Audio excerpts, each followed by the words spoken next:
ದೇವಲೋಕ YouTube channel ನೋಡ್ತಿರುವ ಎಲ್ಲ ವೀಕ್ಷಕರಿಗೂ ಸ್ವಾಗತ.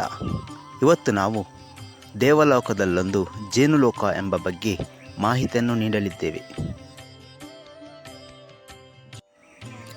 ದೇವಲೋಕ YouTube channel ಯಾರಾದರೂ ಸಬ್ಸ್ಕ್ರೈಬ್ ಮಾಡಲು ಬಾಕಿ ಇದ್ದಲ್ಲಿ ಕೂಡಲೇ ಸಬ್ಸ್ಕ್ರೈಬ್ ಮಾಡಿ ಹಾಗೂ ಲೈಕ್ ಕೊಡಿ.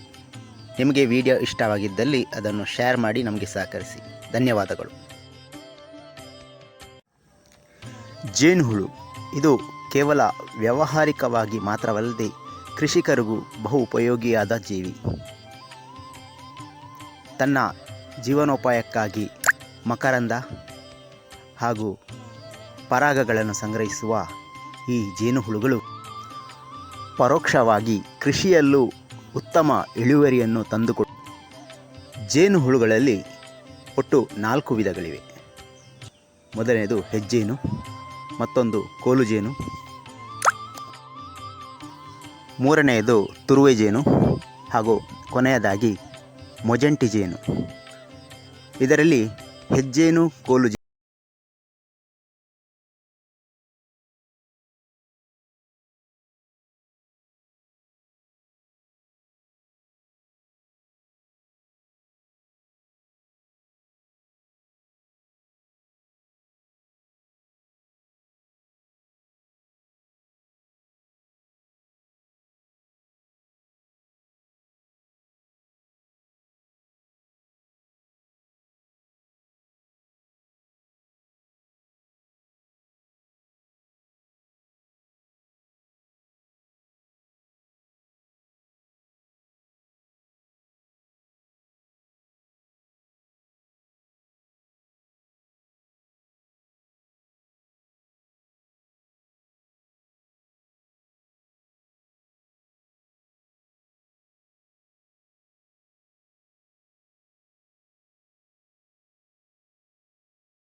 ಸ್ಟ್ಯಾಂಡಿನ ಮೇಲ್ಭಾಗದ ಅದರ ಎದುರು ಭಾಗದಲ್ಲಿ ಜೇನುನೊಣಗಳ ಪ್ರವೇಶಕ್ಕೆ ಗೇಟನ್ನು ಅಳವಡಿಸಲಾಗುತ್ತದೆ.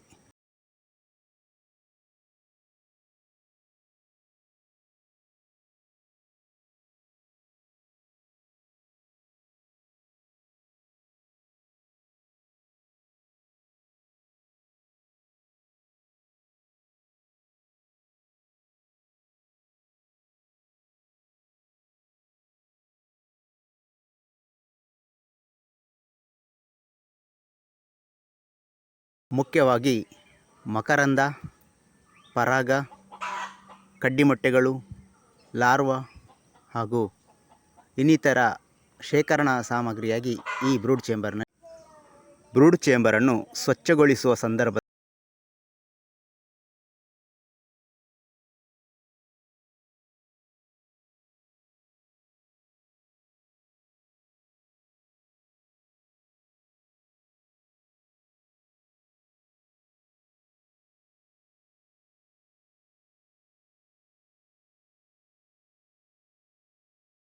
ಮಳೆಗಾಲದಲ್ಲಿ ಜೇನುನೊಣಗಳಿಗೆ ಆಹಾರ ಸಂರಕ್ಷಣೆ ಕಷ್ಟಸಾಧ್ಯವಾಗಿರುತ್ತದೆ. ಯಾಕಂದರೆ ಹೂಗಳು ಕಡಿಮೆ ಇರುವ ಕಾರಣ ಜೇನುನೊಣಗಳಿಗೆ ಬೇಕಾಗುವಂತಹ ಪರಾಗಗಳು, ಮಕರಂದಗಳು ಜೂನ್ನಿಂದ ಡಿಸೆಂಬರ್ವರೆಗೆ ಸಕ್ಕರೆ ಪಾಕವನ್ನು 10 ದಿನಕ್ಕೊಮ್ಮೆ ಆದರೂ ನೀಡಲೇಬೇಕು. ಇಲ್ಲವಾದಲ್ಲಿ ನೊಣಗಳು ಪರಾರಿಯಾಗುತ್ತವೆ.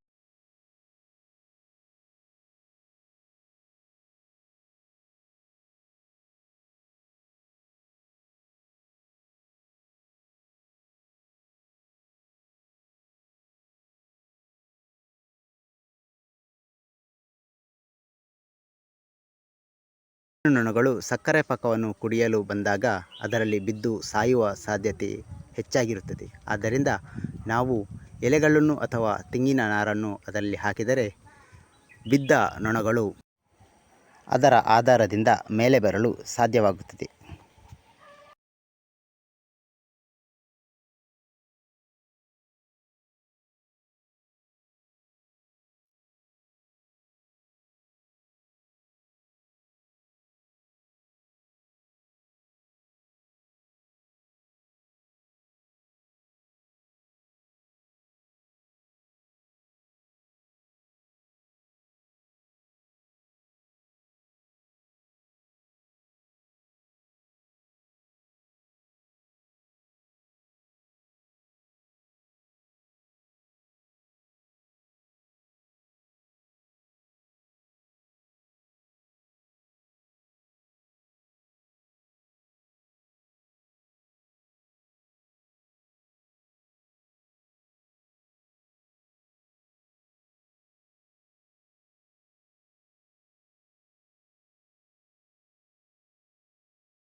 ಚೇಂಬರ್ನ ಮೇಲೆ ಸೂಪರನ್ನು ಇಡಬೇಕು. ಬಳಿಕ ಮುಚ್ಚಿಗೆಯಿಂದ ಭದ್ರವಾಗಿ ಮುಚ್ಚಿ ಪೆಟ್ಟಿಗೆಯ ಸಂರಕ್ಷಣೆಯನ್ನು ಮಾಡಬೇಕು. ಧನ್ಯವಾದಗಳು. ಮುಂದಿನ ವಿಡಿಯೋದಲ್ಲಿ ಭೇಟಿಯಾಗೋಣ. ಅಲ್ಲಿವರೆಗೂ ಶುಭ ದಿನ.